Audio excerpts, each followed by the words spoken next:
So do you see me or do you see the slideshow?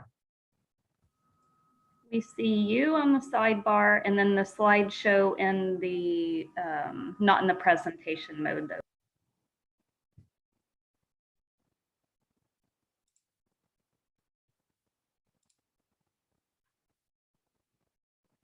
And Perfect.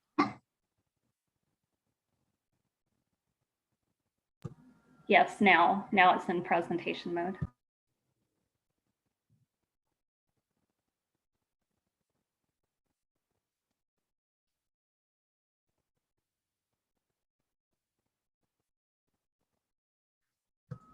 Okay, Kate, I'll turn it over to you now that we're all set up, and then I can do an intro for Della.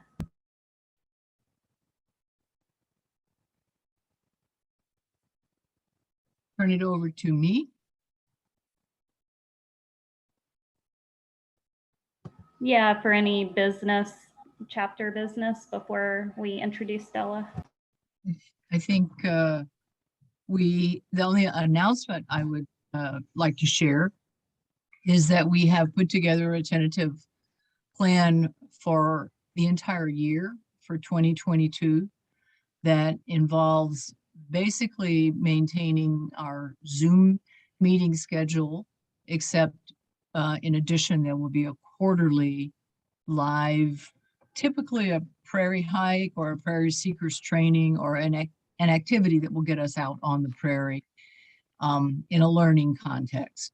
So that will come up like soon. We'll be getting those things on the calendar. I think a lot of them are already there. And I think it's really wonderful that here we are just beginning the second half of the year and we have next year's meetings all planned. And I would say it's time to welcome Della and for you to introduce her, and let's hear.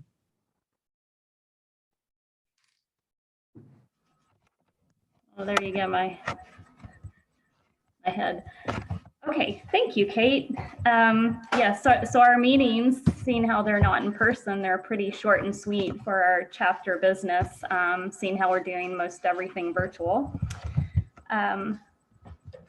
So I'm a board member with Native Prairies Association of Texas, the chapter and the state. My name is Michelle Villafranca, and I am very happy to introduce Della Barbato, who is one of our employees. So she actually works for Native Prairies Association of Texas down in the Houston area, out of the Lawther Deer Park Prairie. We have a house there, and Della has been instrumental in building up a really huge education program in the Houston area that we wish we could spread it all across the state. And so I was telling Della that we need to clone her. We need about 5 Dellas across the state because she's really a dynamo. And so she's going to talk tonight to our chapter about the program that she's developed and that she runs out of Deer Park. So I will turn this over to Della. thank you, Michelle. So as a former teacher and an educator, I have way too many slides because I love pictures. And so I really need to know what time this ends with questions so I can kind of gauge myself. Okay, you and I are alike. So it's from 7 to 8, and then if we go over in the Q&A portion, then people can drop off if they need to, and we're recording this, so then we'll send out a link to the recording if anyone misses the end. So my goal is to finish by 7:45. So that's my goal. Don't know if I'll get there, but we're going to try. And I also tend to go too fast. So, you know, if I'm going too fast, please, you know, break in and stop me or ask questions or whatever. This is very informal. Questions don't necessarily have to wait till the very end. I'm open. So I know I'm preaching to the choir, but these slides were in here that you all know that we are a nonprofit dedicated to the conservation of Texas prairies. And we have acquired a couple more pieces of property. So this is very exciting. We now own 8 and have 17 easements, and we have just a little over 5,000 acres. So that little, can you guys see like my mouse here? Can you see this? This is where I am. Yes, we see can. the mouse. That's great. This is Galveston Bay, and that's Deer Park. It's about 8 miles from Galveston Bay, but we have prairies all over where you can see stars. So you probably all know that from Mexico all the way to Canada was originally grasslands, millions of acres, and so what this map shows is that here we are in the coastal prairie, and this is tall grass prairie, and here you are in Fort Worth, and that's also tall grass prairie. But we've got savanna and short grass and others, and so all the way up to Canada before any humans arrived, it was prairie. And of course, now we all know that less than 1% of the Texas prairie remains. So if you're interested in transferring your prairie, and I don't think we have a size, I don't think a prairie is too small, but make sure that you get it registered as a NPAT, native Texas prairie. So as I mentioned before, here's Deer Park, and there's Galveston Bay. So that's where Lawther Deer Park Prairie is, and I want to spend a little bit of time talking about Lawther Deer Park Prairie because it is such a gem. It was purchased in 2013 for nearly $4 million. I love the story that Mr. Lawther said that we could buy it, and then a couple of weeks later, some developers approached him and said, well, we'll give you $6 million, and he said, okay, you can have it for $4 million, but you got 6 weeks to raise that money. And amazingly enough, we did it. 90% of our donors have never stepped foot on Lawther Deer Park Prairie. So Shell Deer Park, who has been a supporter of Deer Park Prairie education, I asked them to come out with their drones, and they did. They came out and they took this picture. So this is a really good picture of Lawther Deer Park Prairie. This is just one side of it, but what's interesting to me is that you can actually see the different elevations with the different ecosystems and the different colors and the mottes of trees and such. Usually the mottes of trees are associated with a prairie pothole, so they get plenty of water that way.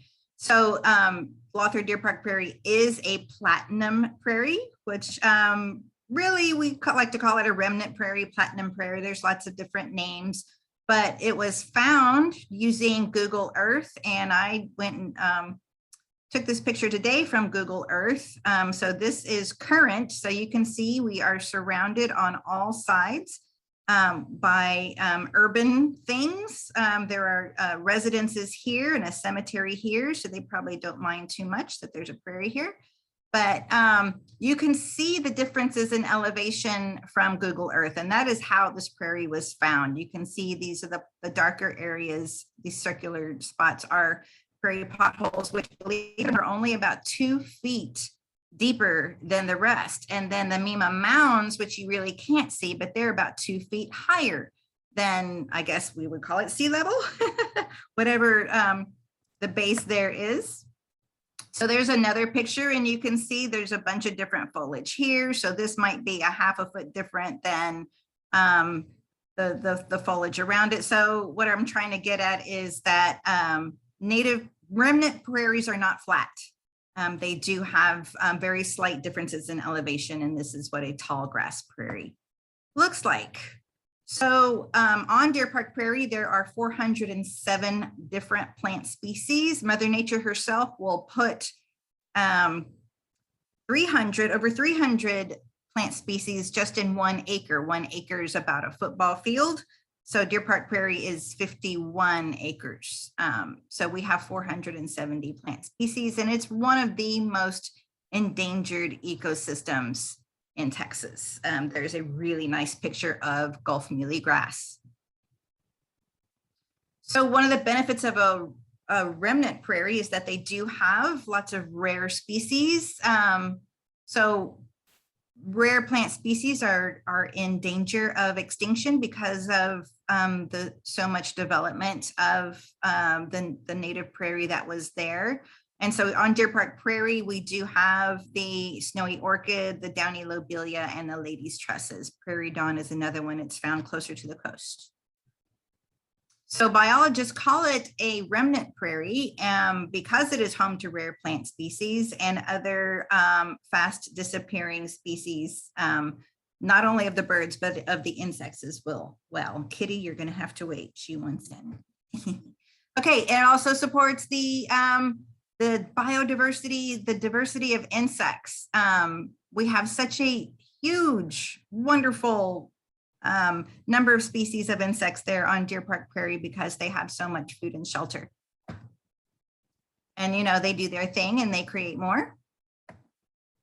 There's a great, these photos I need to credit. This is Chuck Duplant. He's one of our super volunteers, comes out to all of our work days and just is a fabulous photographer as well as educator. If I have any education on the weekends, he will come out and help out. So more just lots. We have, because of the prairie potholes, we do have wetlands many months of the year, and it really should be dry right now, but we've had so much rain that we've got tons and tons and tons of dragonflies and other insect species that use the water as part of their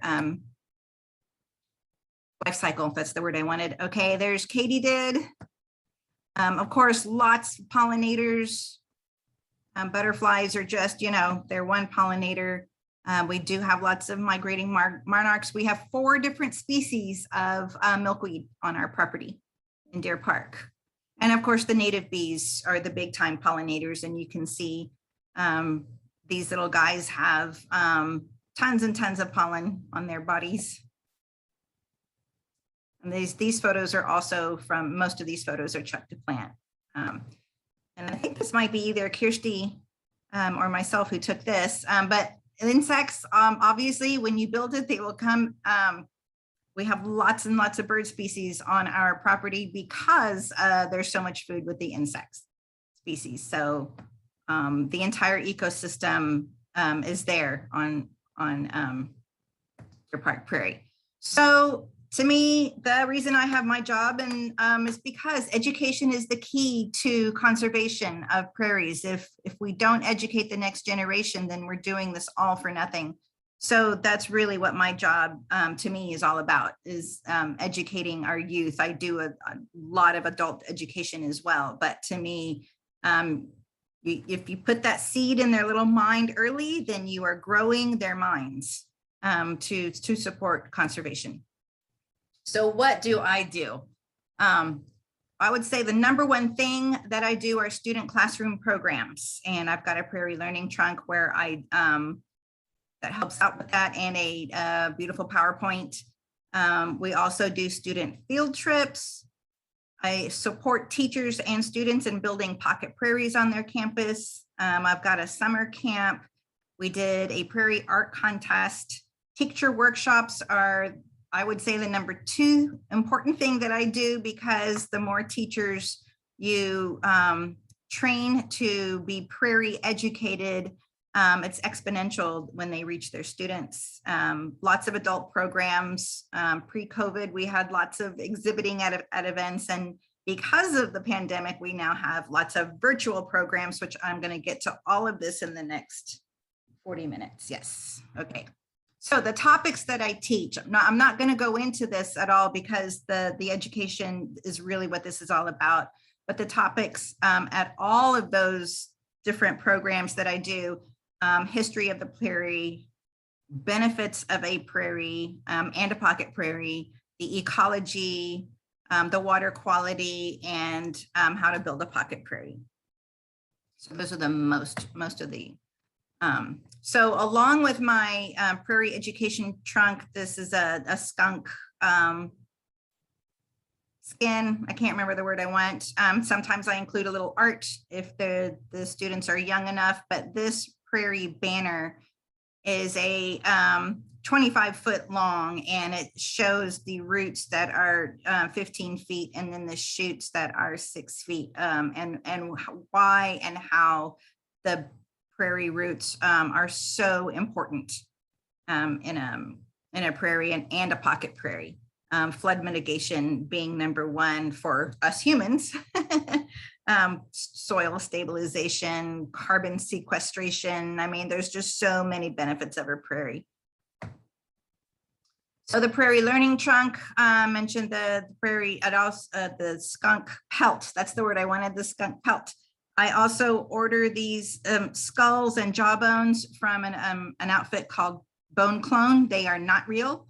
They are plastic, but it really shows, you know, what the skull of a coyote looks like and what the skull of a bobcat looks like. So the prairie trunk is a really valuable learning tool.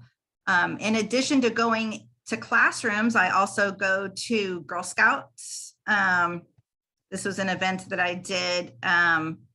It helps to have a best friend with 3 girls that are in Girl Scouts, because she will call you and ask you to do these things because she created her own badge.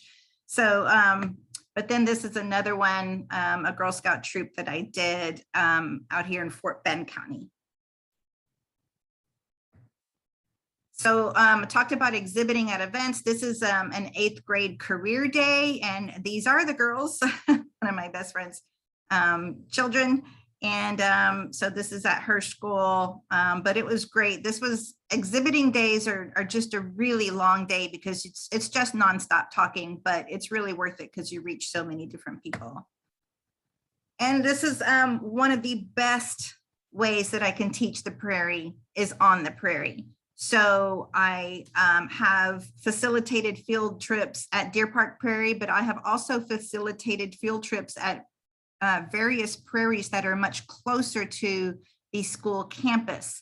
So this is a school called Rice School, and this is when I took them out to the MD Anderson Prairie. So this is MD Anderson back here. And this is a 1.7 acre prairie. And what they're doing is they are netting insects on the prairie part, but there's also over here some St. Augustine that you can't see. And of course, we have them a couple of nets over here netting the lack of insects, and then they compare. So they can really see how many different types of insects and the different biodiversity that lives on the prairie with the native grasses and wildflowers. And this is out at Deer Park Prairie. This is Deer Park High School.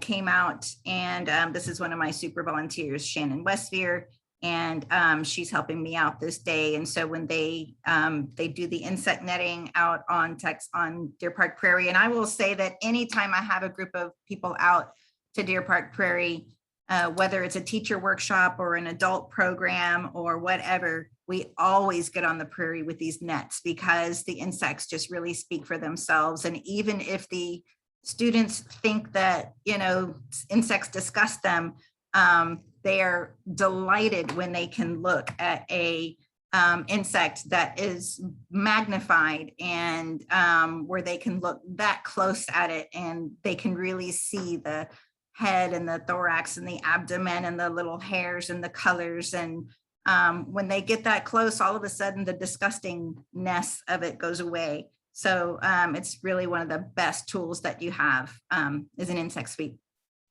And then we put things in jars, and then we can ID it, and using iNaturalist or some educated person that's in there, like a Chuck DuPlant, or I can identify some, but not all. But so the iNaturalist really comes in handy. And here's, it's not just insect netting. We also do prairie tours. This tour started out, it was raining. So you can see a little, but you know, we do still, you know, get a little wet. And then we also created some seed balls that day. So tours and seed balls and other activities out on the prairie. So this is a very happy group of kids that have just finished their day on the prairie. Oh, another thing that we have done is one of our volunteers did, what is, if you were a bird, what bird would you be with your wingspan? And so they're measuring from fingertip to fingertip to see what bird they would be. So that's another activity. So when I teach the teachers how important it is to build pocket prairies on their campus, I actually go to the school and we'll do a separate presentation to the students on how to build a pocket prairie and what you do, because it allows science to happen right there on the prairie. Tiger Prairie is one of my the schools that I have been involved with, not from the very beginning. Katy Prairie Conservancy was there from the very beginning, but they have a 1 acre large prairie, and so that's one of the largest pocket prairies, but they can be very small. Pre-pandemic, I was working with 5 different schools. I've gotten a lot of interest. The interest is coming back now. So that's exciting. I also do a summer camp. I'm not quite sure. Those stars must be left over from a previous slide, or we can just pretend they're little stars there in the sky. But this is a summer camp. This past a couple of weeks ago, I gave the summer camp to 8 students and a few chaperones. And so there we are, insect netting, and you can see our boardwalk under construction there. It kind of stops right there. But this is our boardwalk. And so these students that were, came in shorts, even though they were not supposed to, have a way to get out into the prairie because of that boardwalk. We had a prairie art contest that was associated with our North American Prairie Conference back in 2018. This is another way I can engage the students. And this was one of the first place winners there. You can see the artist really has a grasp on, encroaching development here and the real live insects. And then of course the grazing buffalo, that's kind of a ghost that's no longer there. I think Pat McCord bought that one. Anyway, this is another winner there. She did a very good job of the meadowlark. And there's the winner's reception. And that's only one school. There are more winners in the audience. So teaching teachers is, again, one of the most important things that I do. Can't see my numbers here because this thing is here, but I think I've taught about over 450 teachers with a potential reach, counting their students that they teach, of over 40,000. So that's really exciting. That, since I've been here, I got this job in April of 2017, 18, 20, 21, right? So anyway, in that time period, that's how many teachers that I have trained. This was just last Tuesday. So you can see 38 teachers in administration. They are all dutifully wearing their masks, or most of them anyway. So it's really nice when I can go to the school and train, because then you have all of these, none of these teachers have a choice. They all have to be there. So I'm doing one more of those this year. So teacher prairie workshops are going statewide. This is really exciting. We are going to have a statewide teacher workshop, and Fort Worth is included. So if you are interested, or please send all of your teachers to Joanne Collins, who is your facilitator there in Fort Worth. And so we are going to have 7 different chapters doing 7 different field days, and those are going to be in Dallas, Fort Worth, Austin, San Antonio, Northeast Texas, Fayette, and Houston. And we're going to, mostly, or try to get on our properties to do the field component. I'm going to train the trainers, and then the facilitators are going to teach the teachers. They're going to have their field component, and then we're all going to come back together in one huge Zoom. So this is going to be a hybrid event, and I'm really excited about this. So this is coming in October, so stay tuned. And if you know any teachers, please send them to Joanne. Another way that I educate, or I should say actually the teachers educate themselves with this tool, I created a Facebook group called Park Prairie Teachers.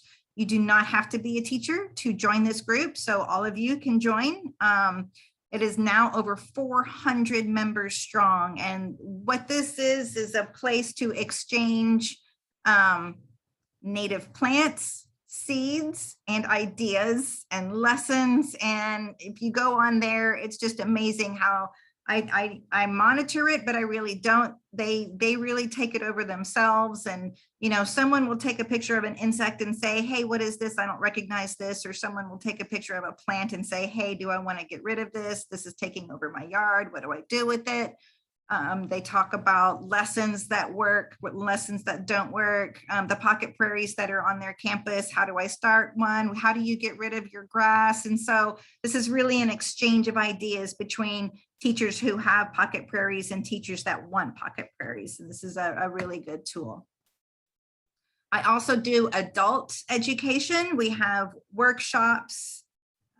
We have our monthly work days, which happen the fourth Saturday of every month down here at Deer Park Prairie. That I'm sure they have. You guys have your work days. I exhibit at many different events around the Houston metro area. I've also given event presentations to Deer Park Chamber of Commerce and the Rotary Club there. And then there's also senior living community, which you're about to see pictures of. There they are. And so this was before the boardwalk, so I couldn't have too many out there, but these are some of the senior citizens that came from, there's a living community out in Deer Park. And this is when I went to them. So this is the out at their location. And that gentleman was just so excited that he had those pelts in his room. He made me put one on my head. So this is the garden club that I am involved with. This is interesting. This is Angela Roth, and she's one of my Pocket Prairie teachers, but she also happens to be in the Bouquets. And then one of our former board members for Houston Native Prairies Association of Texas, Hazel Potvin, is also a big person in this group. So I went and gave a presentation to the Bouquets Garden Club, and there's that poster that I was talking about, and it's good, but you can see here, this is St. Augustine right here. So you're comparing, 6-inch roots to 15-foot roots. So this is a really good tool. So I mentioned I did pollinator workshops, Texas Master Naturalist workshops, wildflower days happen pre-pandemic twice a year, in the spring and in the fall. This is at Earth Day. Again, pre-pandemic. This is a really busy day too. I hope to, really try to get somebody else out there to help me. Sometimes Bob or Wally comes out there. And this is Shell Energy Day, and this is one of our board members. This is president. He's on the president of the Houston Club or chapter. That's Wally Ward, and he's also on the executive committee. This was another really busy day. We had over 400 people stop by our booth that day. Adults and kids. This is an event at Deer Park High School. Pre-pandemic, they made all of their teachers, especially the new ones, go to this to see the vendors. And so that's actually how I met one of my teachers who came out to the Deer Park Prairie to bring her students on a field trip. So because of the pandemic, we have now gone virtual. I can move this thing. Look at that. Okay, so far, our virtual programs, we have 7 educational videos, and you might say, but there's only 6 when I go to the website. That's because one of them is so close to being done. But if you go to texasprairie.org, go all the way over here to education, and then go down to Deer Park Prairie Education, click on that, and you will have access to all 7 videos.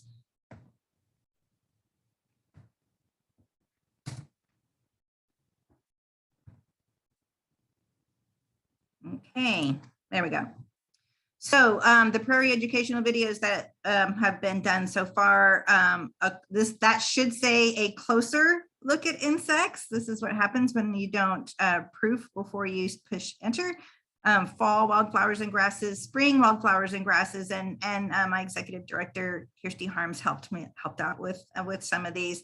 Also, pressing wildflowers is really good, especially for the young ones, because actually, you know, ages 5 through 95 can do this activity, and it's a lot of fun, and you get a piece of art when you're done with it. Harvesting wildflower seed is the newest one, and that will be online within the week. The Wonder of Insects, and then the City Nature Challenge, we created a video about that, and I'm going to talk about that here in a little bit. Another virtual program that I did was called Virtually Wild Texas, and this is actually a program of the Texas Parks and Wildlife Department, where they go to different areas or different ecosystems around the Houston metro area. So they've done forests, they've done wetlands, and they asked to come out to Deer Park Prairie. This was actually a program that existed before the pandemic. This is a program that is several years old, but this is the first time they came out to Deer Park Prairie, and we did 4 different filmings, and it was broadcast live back to their classrooms, not only classrooms, but hospital rooms, and you know, just anyone who wants to participate in this can. It's part of the Region 4 group. So they came out, like I said, 4 times. So we did 4 live virtual programs, and there I am getting filmed live. This is actually one of the directors of Texas Parks and Wildlife here. She came out there that day, and I had, thank goodness for that boardwalk. It really, really helped out. I had my stuff from the prairie trunk and my water bottle. And so they just filmed me talking about the prairie, and we actually went out into the prairie and pointed out some different ecology, and you know, we talked about flower parts, and then I did some insect netting and was able to capture some things that we could show them with the insect sweep. So in all 4 of those classrooms, we hit over 211 students. So that was really a valuable tool there.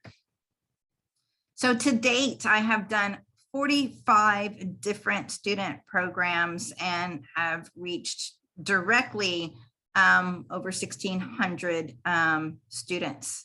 So that's really exciting number there. This is actually the water quality experiment program I was talking about. This is the Enviroscape that talks about how when pollution gets on the ground, the rain will wash it into Galveston Bay, unless you have a prairie that will stop it, and then the prairie itself will absorb those toxic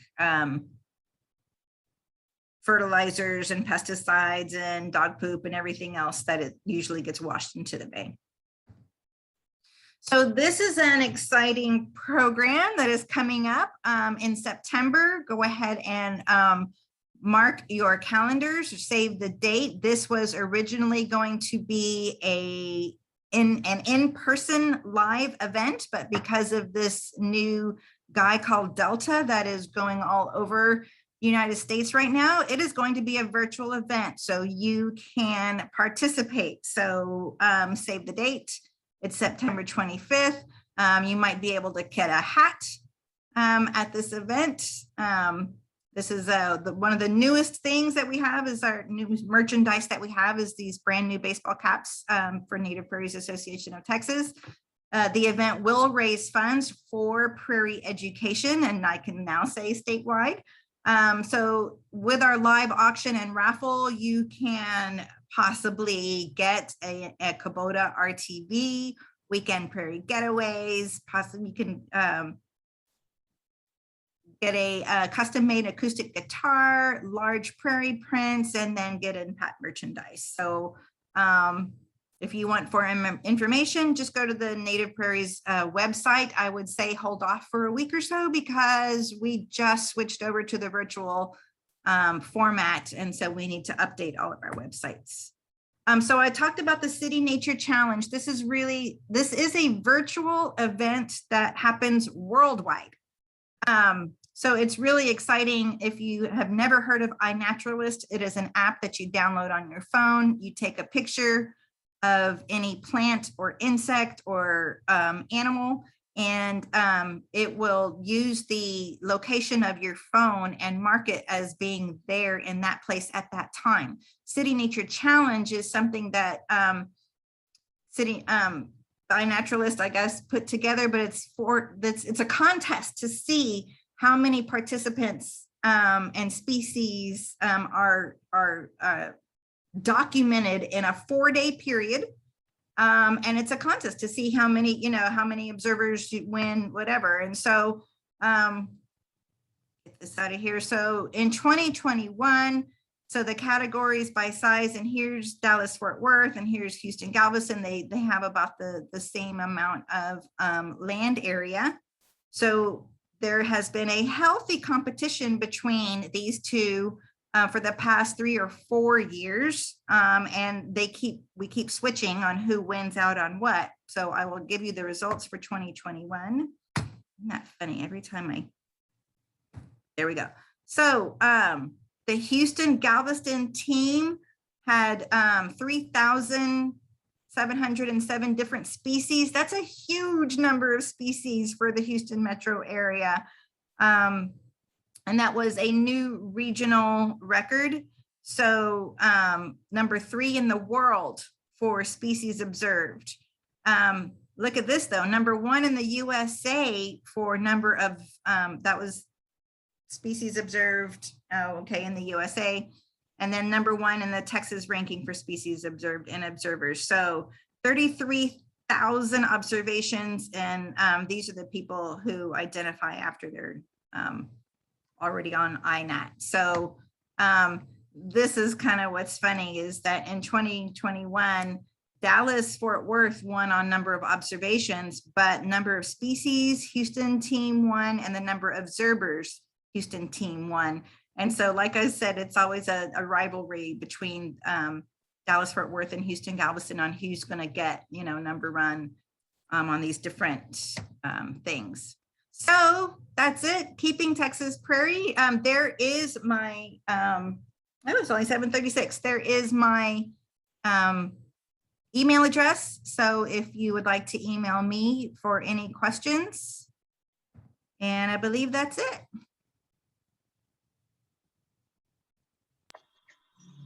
Thanks, Stella. I see that there are quite a few comments and questions in the chat. Let's see. I think Joanne put some information about joining NPAT in general and helping out. And then Becky Bertoni asked, what are the 4 milkweeds there at Deer Park? Green. Is Kirsty on here? I can't see her. Yeah, I'd have to look at the plant list. Let me see if I can. I know it's the green milkweed. There's I can't even pretend to know, but Kirsty's going to look that up. Can we go to the next question? Yeah, so while she's looking that up, let me go back to chat and see what our other questions were. Joanne was saying if you know of a teacher who might want to join, to email the Fort Worth NPAT, fwnpat@gmail.com. Kim Conroe has volunteered to help with the teacher training, so that's excellent. Awesome.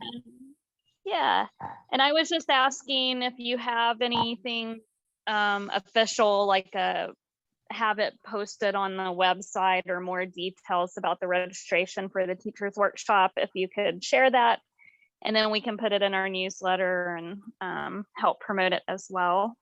So we're going to get there. Email me and I'll put you on the list, and as soon as we have a flyer, I will be sharing that. Okay, that sounds good. And then Becky had asked details on the boardwalk. What is under it? How high is it? Details on the, I'm sorry, the what? On the boardwalk, like how high is it? Yeah, sure. How long? Sure. So I will first say that the boardwalk was a teaching tool that we really had wanted for a very long time. And one of our super volunteers, Charlie Lundquist, passed away. And his sister reached out to me and said he was such a huge supporter of Deer Park Prairie. He helped build the birding platform that we have out on the prairie. And, you know, what could we do to memorialize him? And I suggested the boardwalk. And so we raised, I think a little bit over $22,000. And so our plan is to have that boardwalk be 1,000 feet.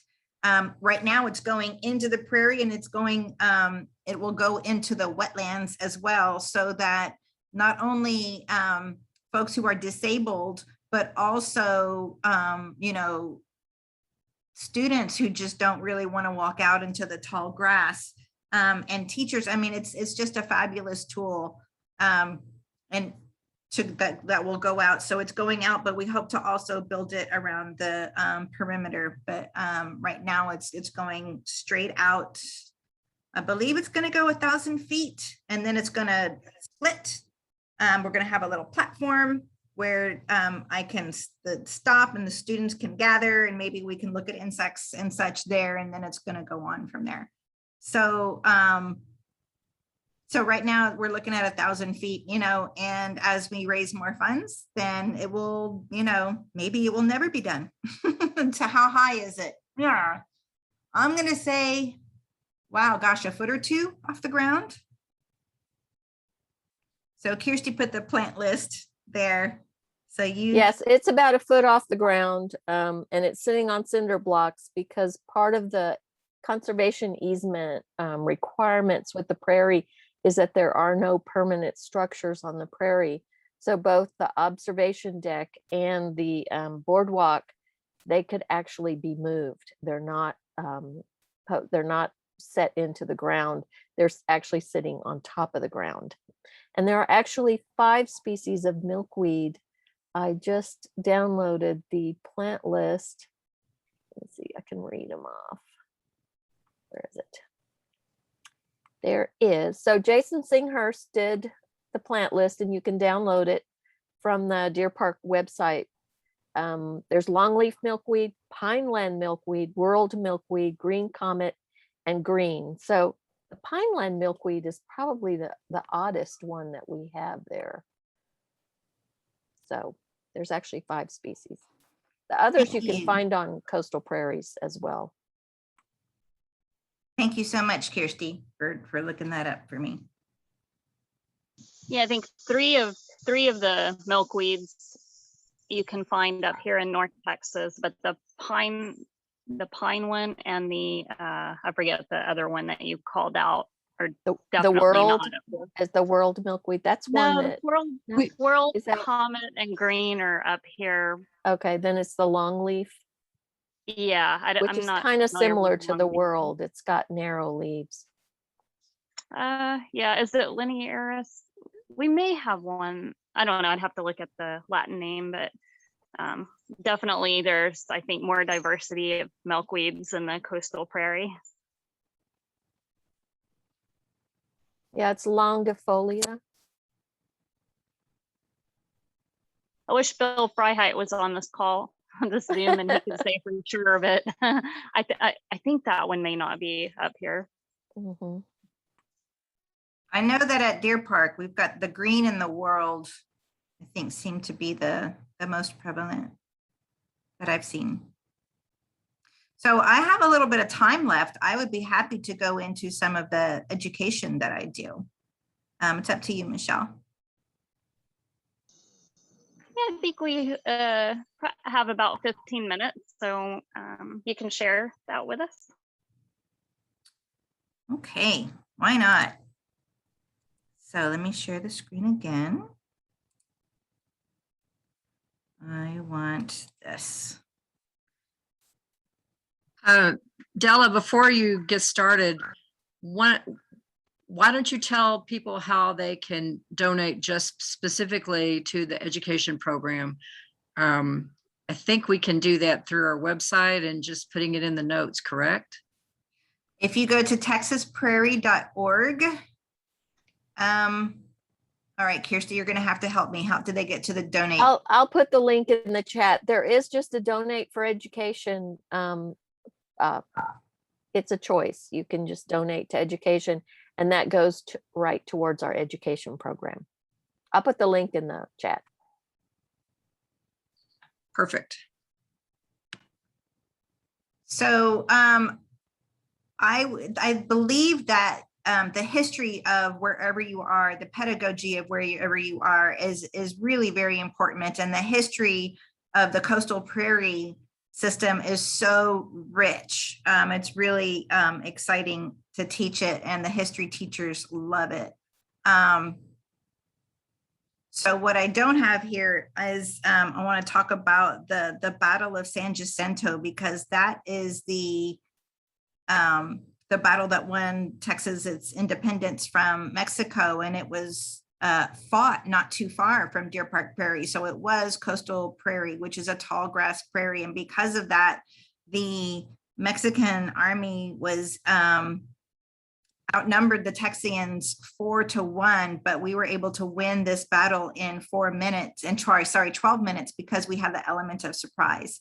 And the reason we had the element of surprise is because of our tall grass prairie. So not only were the Texians able to crouch down and hide in the tall grass prairie, but they also dragged their cannons through that tall grass prairie. And so without the tall grass prairie, we would be part of Mexico. So that's a really part of part of our history there. I think I might get there, but the things that we had red wolves up as close as 40 years ago, and they are now extinct. However, they have found some genetics of the pure red wolf on Galveston Island, and they are not only breeding with themselves, they're also breeding with the coyotes, as they are nationwide.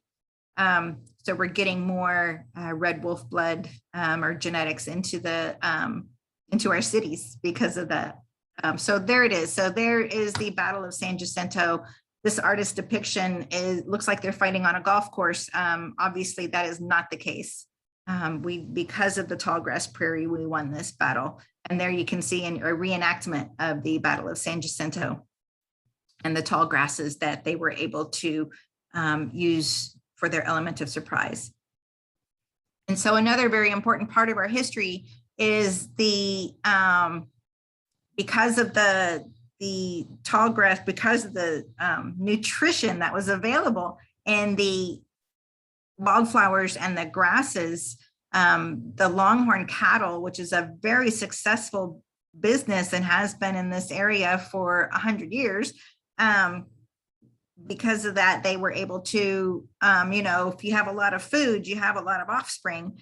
And so the cowboys really came about because of the native prairies and the nutritious grasses. And when the cowboys, when they put their longhorns out onto pasture, then they would get kind of bored. And so what they would do is develop games, and those games turned into the livestock show and rodeo. So, who can stay on this bull the longest, who can stay on this horse the longest, who can cook the meat the best, and who can play their guitar the best. And so that is a tradition that is still alive today, that is alive because of the prairies. And if you look at our mascots in the Texas area, they are all directly related to the prairies as well. So that's kind of exciting. And of course, we had Native Americans on this land, we know up to 10,000 years ago. And so that they are also a part of our history, and lots of arrowheads are still found today. And I mentioned before that 1 acre of native prairie can have over 300 different species. And that is a living museum. So much of it has been covered over with, homes and farms and strip malls, that when you do find a piece of remnant prairie, you find some genetics that are just not found hardly anywhere else. So I showed that slide, and on that slide, seed collecting is a very important and educational tool. We have seed collecting pre-pandemic out every once a month. And there's Lan, and she heads our seed collecting and shows us how to do it. The video that I made, I hope will help out a lot too. And that, as I mentioned, is in its final stages. So the benefits of a prairie, it's more economical, using less fertilizer. And then of course, they provide seeds for, the seeds that are collected at Deer Park Prairie are used, gosh, on at least 5 to 10 different other prairies around the Houston metro area. So those genetics are being spread, which is exciting. And then, you know, mitigation of flooding. I'm not sure about Fort Worth, but we are not called the Bayou City for nothing. All of these are natural bayous that happen, that exist around. And here's Galveston Bay, the Houston metro area. So when it rains and these swell, there's a lot of flooding that happens. This is one of the schools. This is the area that flooded after Harvey. But I will say that the homes that are around Deer Park Prairie, not one of them flooded. So the value of those homes have increased. Not only do the roots absorb the water, I think I've got that here. Yeah, not only do the roots absorb the water, and these are a bunch of different, this is a great tool to use also, because echinacea is on here. There's your St. Augustine right there, that tiny little thing. There's your echinacea, switchgrass is on here. All these different grasses. It really is like a rainforest upside down. And not only can these roots absorb 14 times more water than, you know, non-native lawn, but they create channels in the soil so that the water has a place to go. Right here, the water is not absorbed. You know, we have gumbo here, which is extremely clay-ish. So this is all of these roots just absorb a lot more water, mitigating those floods. And so I mentioned the carbon sequestration can store up to 50 tons more carbon per acre, or of carbon per acre, can store up to 250 gallons of rainwater per acre. And then those roots will absorb the toxins and bacteria that are in the water, and then before it goes to the water table, then it will increase the water quality. And you know, some of these, of course, we have carnivorous plants. I love the variety and diversity that we have out at Deer Park Prairie. So there's your world milkweed.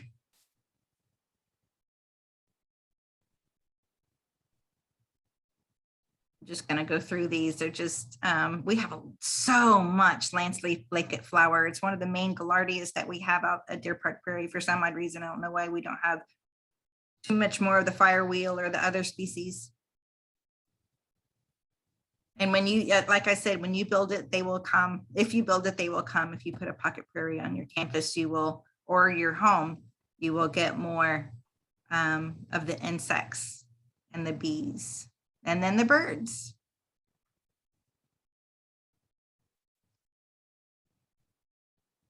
Talked about the iNaturalist. This is a really old slide. Look at that, 183 memberships strong. So these are the different pocket prairies that are in the Houston metro area. Of course, Katy Prairie Conservancy has 20,000 acres. But then, you know, there are some as small as, you know, a 4x4 space in somebody's yard. And signage is extremely important when you build a pocket prairie. Some research students come out every year and do research on the prairie. That's kind of exciting. And then our work days. And then there's just more of our ecology. So with that, I'm going to go ahead and stop sharing.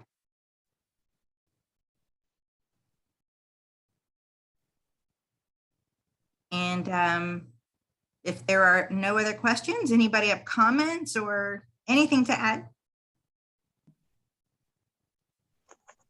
I think just our thanks. That was a wonderful, I didn't expect you to cover as much ground as you did. We had time left over at the end to go back and fill in a few gaps. So thank you so much for both the completeness and also just the value of what you had to share with us. It's inspiring to all of us that we can help in the teaching area to actually save prairies.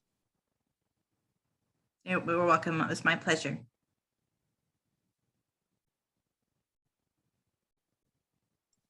Yeah, thank you, Della.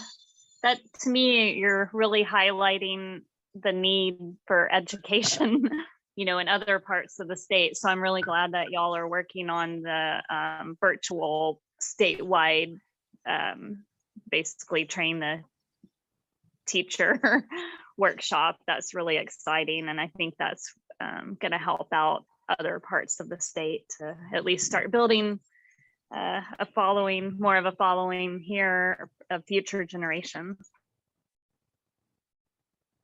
Yeah, it's going to be a really fabulous event. I hope to get 100 teachers involved statewide. That's my goal. That's a very good goal.